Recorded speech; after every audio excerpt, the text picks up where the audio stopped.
Thanks for staying tuned. The Action Democratic Party has continued to stage campaigns around Osun State to gather more support for its governorship candidate, Moshood Adeoti. At a mega rally in Iwo Town, the governorship candidate commits to providing better welfare for workers and employment for the youth.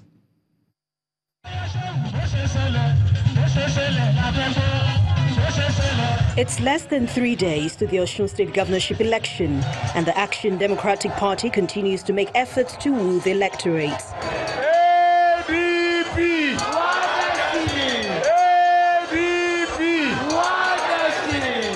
The location this time is Iwo Town, where the party once again draws out a crowd for their candidate Moshood Adeoti and his running mate Professor Adeolu Durotoye. The party's candidate rates why he is seeking to be governor of Osun State.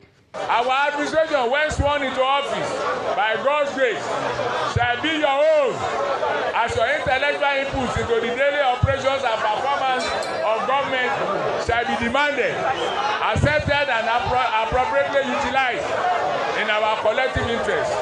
We shall be committed to prompt payment of workers' salaries and pensions,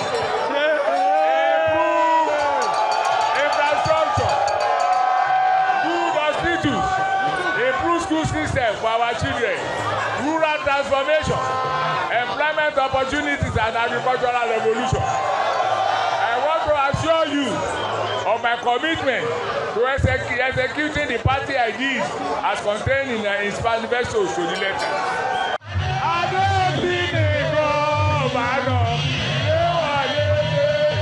Come September the 22nd, the people of Osun State will choose a new leader, just as the party hopes for a win at the end of the poll.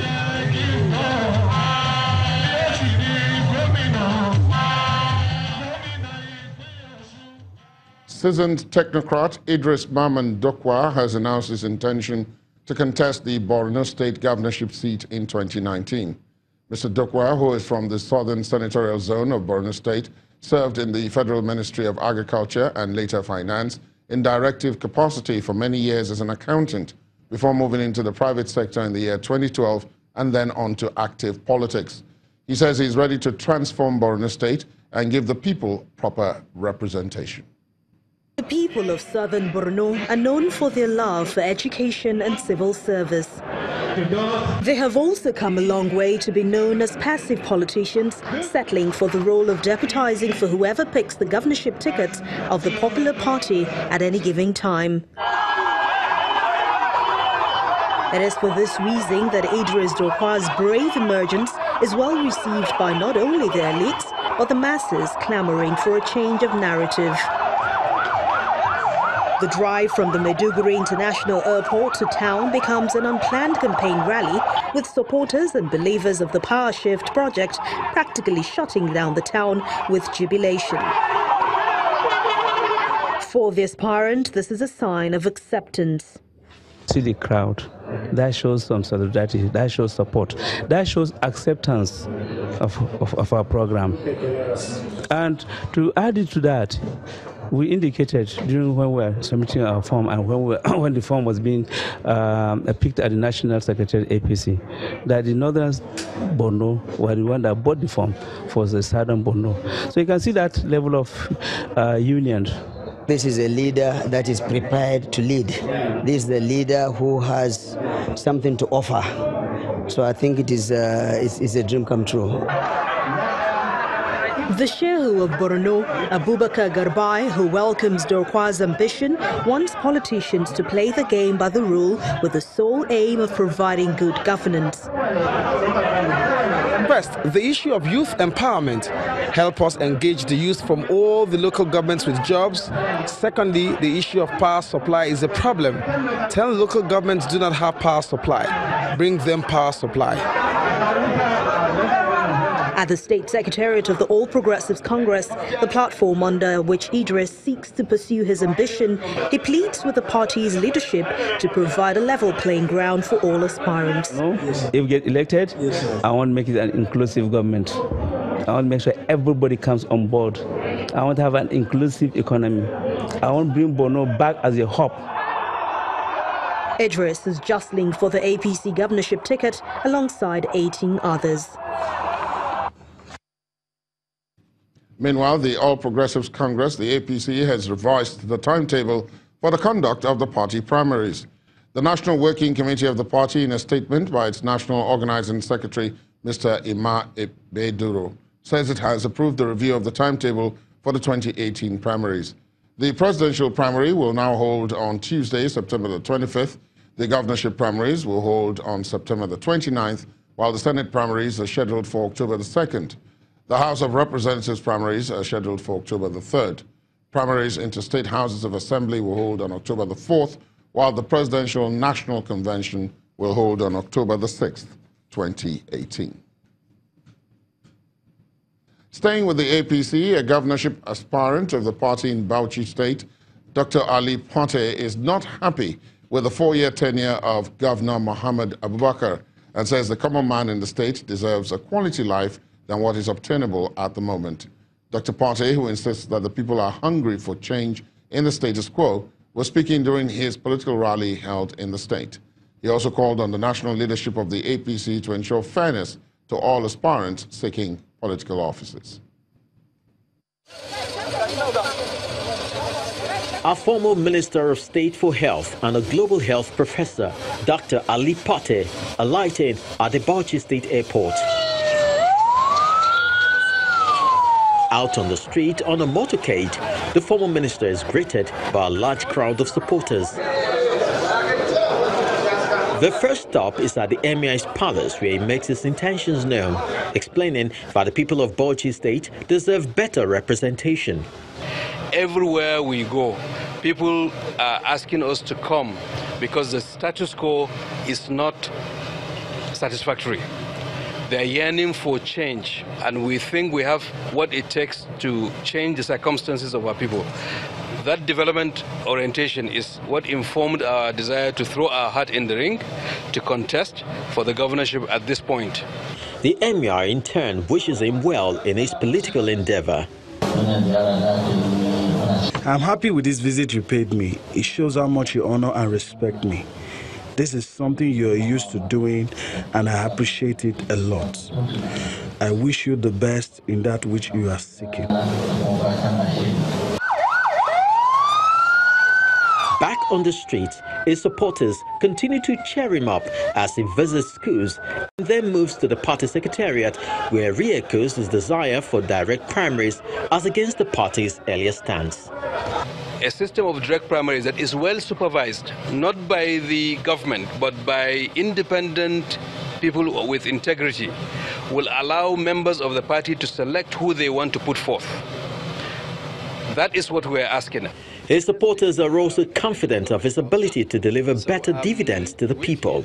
Having people like him on board, giving people like him the mantle of leadership, we feel they are going to improve the status of our people and take us out of that cocoon envelope we've been subjected to for a very, very long time.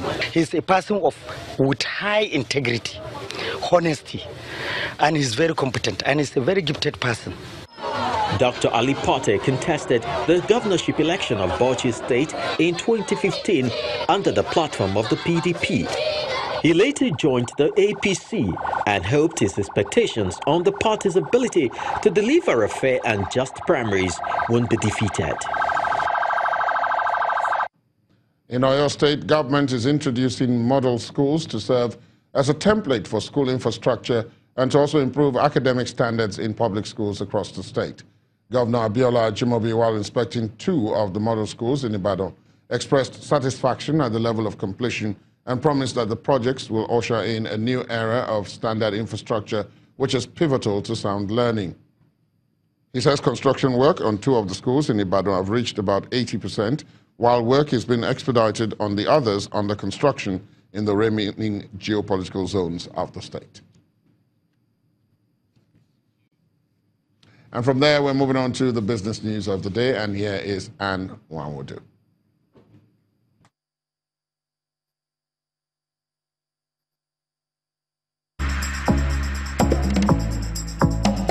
You first. First Bank.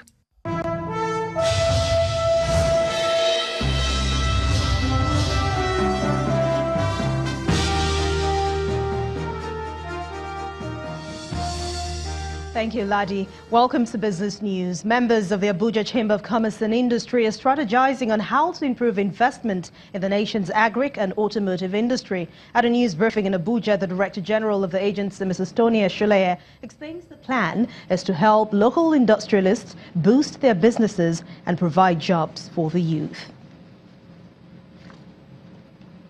We're looking at possibilities of these Vietnamese bringing in some machineries into Nigeria to help process, one amongst others, the cashew. You'll be shocked to find out that Vietnam does not plant a tree of cashew, but they're number 2 on the ladder of exporters of cashew. And you ask me where they get this from? Nigeria. They come to take it and sell it back to you as cashew nut, roasted. So he's out there to speak with them and to agree that we have enough cashews in Nigeria. Bring these machineries. Let's also roast them and export. You can then buy the finished goods from us. And one thing of particular note is the fact that we were able to capture a couple of countries who were interested, or would I say, who are interested in 1 or 2 things made in Nigeria. 1, agricultural produce, and 2, some level of vehicle assembly, which we are still pursuing till this moment. The federal government is expected to generate over 17 billion naira from the sale of its 21% shares in the Nigerian security printing and minting company to the Central Bank of Nigeria. And that's according to the Director General of the Bureau of Public Enterprises, Mr. Alex Soko. He says the global security printing market, currently estimated to be worth $27.2 billion, is projected to grow by 4.8% annually to $34.3 billion over the next 4 years and 9.6% over the next 5 years. Mr. Oko says that Africa is a fast-growing market for security printing. The Bureau has already submitted a proposal to the National Council on Privatization to formalize the sale of government's interest in the NSPMC to the CBN while retaining an equity holding of 10.1%. The domestic stock market has ended today's trading session in the red. Investors are switching to sell mode following yesterday's temporary rebound. Let's hear more from Tosin Adeshina.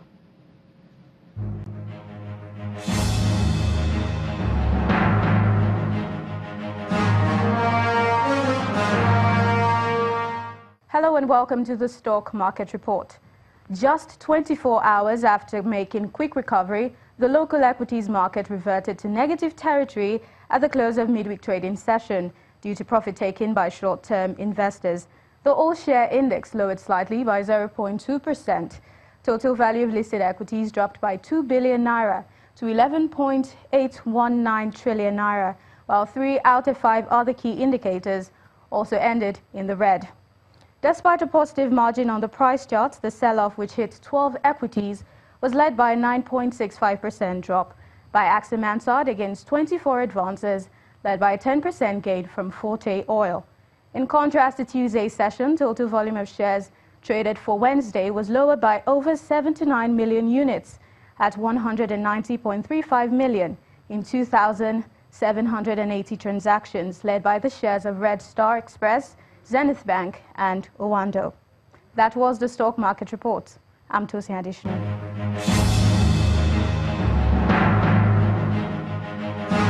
Thank you, Tosin. Meanwhile, it's broadly positive close for most of the world's leading stock markets. Investors are ignoring the trade tension between the U.S. and China. Bank shares also got a lift from higher interest rates today. Let's see the numbers for today.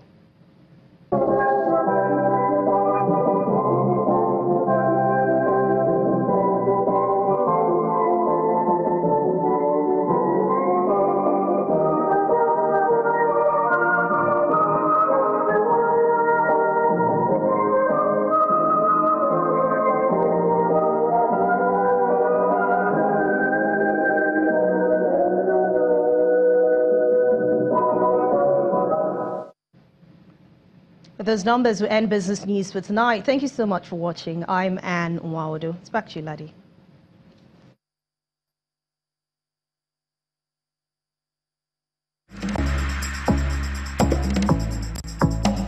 You First.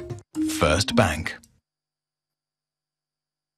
Thanks, Anne. Still ahead on the news at 10, North Korean leader Kim Jong-un and President Moon Jae-in of South Korea confirmed their country's plan to jointly bid for the 2032 Summer Olympics. That'll be on the sports news. Please stay on with us.